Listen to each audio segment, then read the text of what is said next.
Hi, welcome back to Mama Four Boys. Today I'm going to make some more fall off the bone ribs, but I'm not going to put a rub on them this time. I'm just going to put a little bit of salt and pepper on it because Tommy's going to create 3 sauces, I believe 2 sauces and maybe 1 rub of his own. And so that's going to be the main focus. We're going to cook these in the oven at 275 for at least 3 to 4 hours.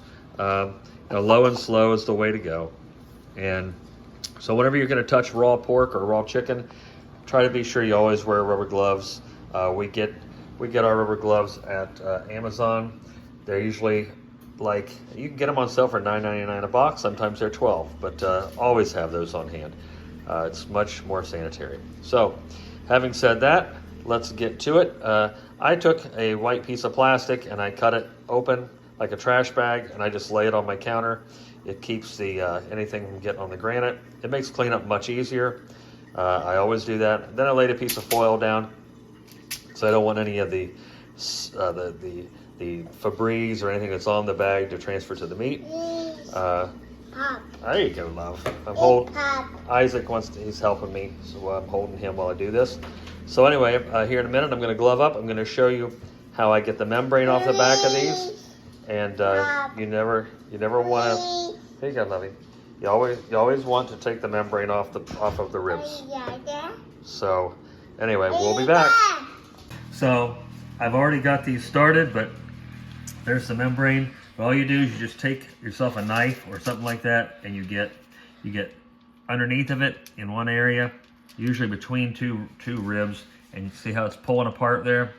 You can get your finger underneath there, get that rib membrane or the membrane started, and then what you're going to want to do is, it's too slippery to grab with your hands, so especially with a rubber glove or not. So take a paper towel, like I've showed you before, fold it into a small piece like this, grab a hold of the membrane so you have leverage. This will keep you from it slipping out of your hand. Get a good hold on it, and wiggle back and forth like this. You may have to keep moving your grip up on it so that it doesn't tear. And if it starts to tear, just stop like you would if you were tearing off a sticker. I say this every time. And just correct it before you get too far. Then you won't have a hard time getting it off the whole way. So, I'm starting to lose my grip. I better wrap this again. And I'm gonna come, that was a tough area there. Didn't want to come loose. Get it clear to the end. Almost got it. But you want to have your leverage, you want it to be close to it, like I am there. So we're about at the end of this membrane here. So anyway, there it is. Who would want to eat that, okay? When you don't have to. So I'm going to get this off of the other one. This one will probably come off pretty quick. And look at this, and then we'll move on. That one was a little tougher. See that whole thing there? Nobody wants that. Plus, it helps your ribs come out so much more tender. All right, so I've got that off. I'm going to go with my knife, and I'm just going to trim off any of this little pieces that I don't want of the fat that I don't want on there.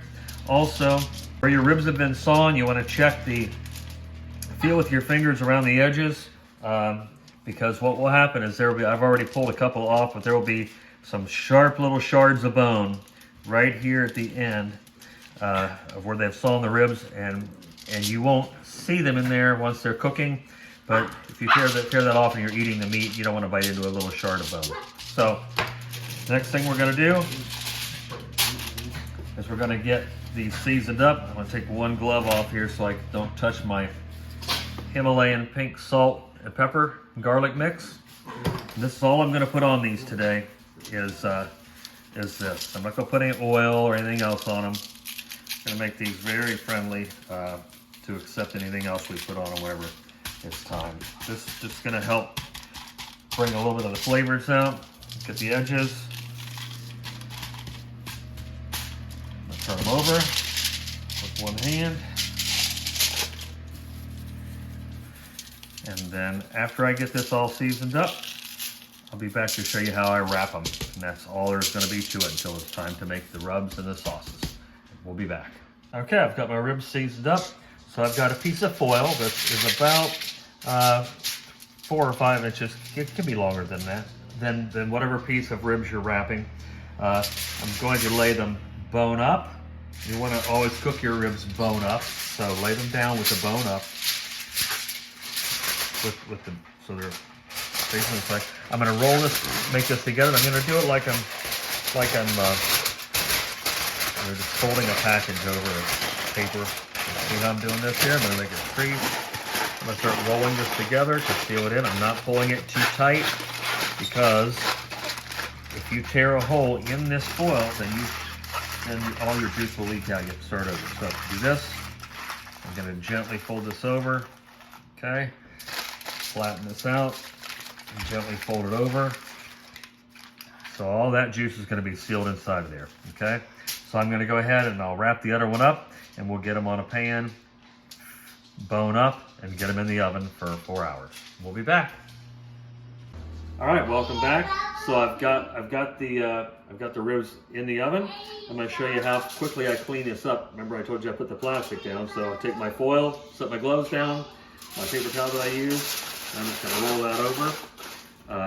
I like to use painter's tape whenever I peel that down, or when I put it down. It just holds it on my granite countertops, keeps them clean. Trust me, they're not always clean. So, but this really helps when I cook raw meat. I like to do that. So I'm just going to fold this over like this. Wad it up. This countertop is as clean as could be. So I'm going to be making some Mexican corn salad to go along with the ribs, along with some chipotle barbecue sauce and honey bourbon sauce. So I cut 4 ears of corn off into this bowl, and then I have some not finely chopped parsley, but like medium chopped, it's not parsley, medium chopped cilantro, some diced jalapenos, and then green onions. And I also medium chopped 1 yellow onion and added some garlic into a pan with some olive oil, which we're going to put in our barbecue sauce. Okay, we'll be back. Now that our onions have softened a good bit with this garlic, we're going to be putting in some ketchup with it. And we're going to be using a lot of ketchup because that's the main part of this sauce. So I think about that much is good. Probably. Looks like at least a cup. And then we're also going to be adding in some molasses to give it that color and sweetness. Okay. Definitely enough. I'm going to have to wipe that off. And a can of chipotle peppers with the sauce too. Entire can of whole chipotle.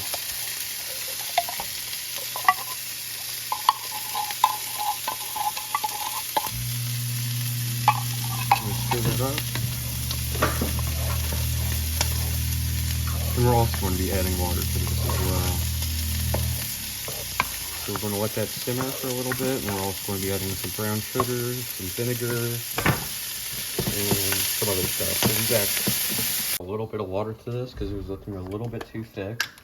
So now I have some chili powder. And I also added in some dark brown sugar. And I'm going to add in some apple cider vinegar, not too much because it's strong. Alright, then we're also going to do a bit of Worcestershire. And for the corn, I just put it in a pan on high heat, and I flipped it every minute, 30 seconds with some oil. And once you do that like 4 times and your corn has a little bit of color on it, it's ready to take out and cool, and then you can add your mayonnaise and everything else. Yes. For the honey bourbon sauce, it's really easy. We're just going to add like about 1/4 of a stick of butter, if I can get it off. And then some garlic as well. A good amount because you want it really garlicky. It's like 2 tablespoons. And then this is going to be primarily honey, so it's still sticky and sweet. So we're going to do a really healthy amount of honey. Probably would have been better to take off the lid, but it's fine. Okay, that's about good. I think maybe a little bit more. Probably going to be about 3/4 of a cup. Okay, and then we're also going to add bourbon. We're going to cook this on medium heat for a little bit to cook out all this alcohol as well. And you don't want the flavor to be too strong, so you can add more later on. But that might have been a little bit too much. That's okay, it'll cook off. Just stir that up, and it'll be ready in like maybe 8 minutes. Okay, we'll be back. All right, welcome back. The ribs are finished. We're gonna get those out of the oven. We've got about 8 or 9 potatoes that are boiled. We're gonna put those in our KitchenAid and mash them up with some butter, 1 stick of butter, and some milk until they're ready. And we're gonna get all this food together and plate it up, and we'll see you at the taste test. Hi, welcome back to Mama 4 Boys. It's time for the taste test of the street corn that Tommy made and his sauces. And what are the sauces called again, Tommy? Chipotle barbecue and honey bourbon. Okay, and the ribs, of course, they come right off, the bones come right out. Let's get some of the meat here. Oh yeah, look at that, beautiful. I'm gonna dip this in the bourbon and try it.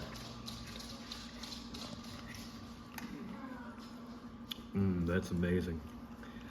It's all amazing. Let me try the barbecue. Barbecue's gonna be great, I know it.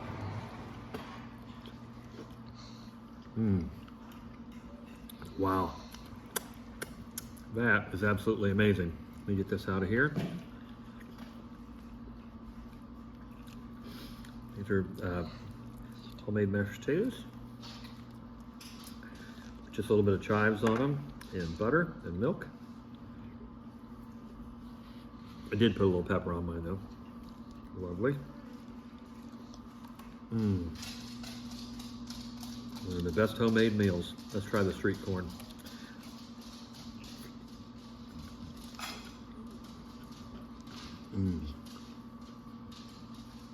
That's the best part of the whole meal, the street corn.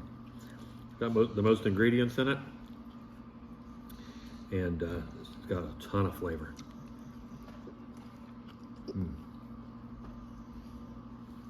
One more piece of meat. All right. This is so good. I can't believe it. How good it is. Ribs are just messy. So.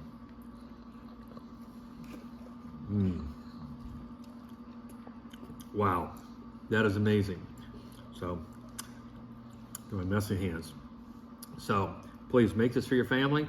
The street corn especially, and the sauces, the way Tommy made them, they're amazing, out of this world. Ribs turned out perfect, and especially without any extra rub or anything on them, just that original seasoning I put on, I showed you. And so please like, share, and subscribe. Tell your friends about Mama 4 Boys. Tell them about this meal, and watch the video, and come back and see us. Until the next time we see each other, God bless.